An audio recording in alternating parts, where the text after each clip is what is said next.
So let's answer this question. How do pages show up in search results? That is, we get search results.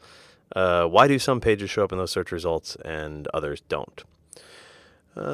It's good to start with this concept when discussing this topic of crawling and indexing. Look, the search engine's job is to organize the world's information and make it universally accessible and useful.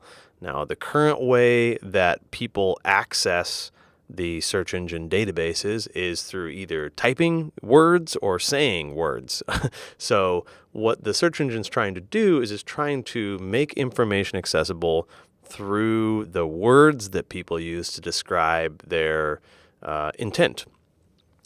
So if we think about the process by which they do that, we could say that search engines really have these kind of two functions, right? They're out there trying to find the value on web pages, oftentimes in whatever content, whether or not it's images or videos or text. So they're trying to find that information.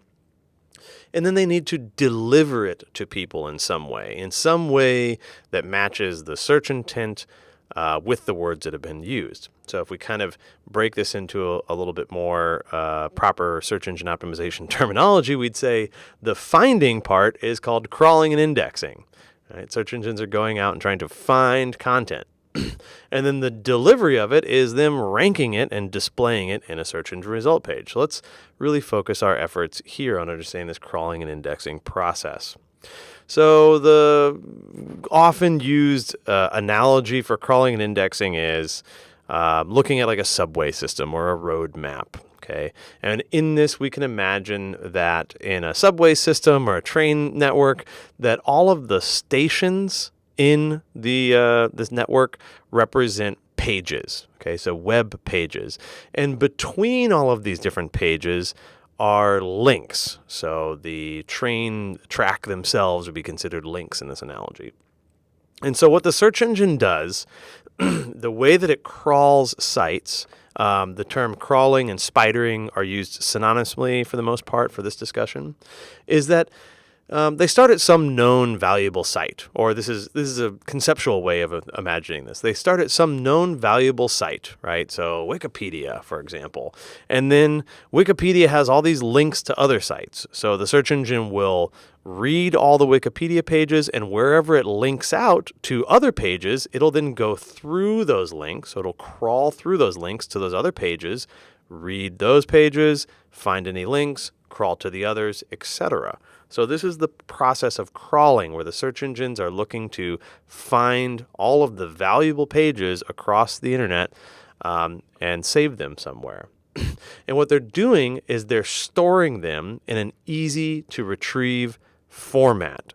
So they want to be able to say that when I search for corgi puppies, that it's going to be able to correctly identify pages that are about corgis, about corgi puppies, and depending upon what search intent I display, rapidly find the pages that meet those criteria.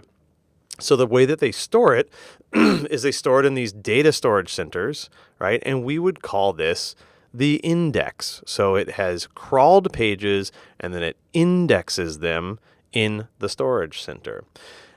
The important thing to think about here is that if your pages have not been crawled and have not been indexed by the search engine, then they're not going to show up in the search engine result pages. And this can be one of the major issues facing a site.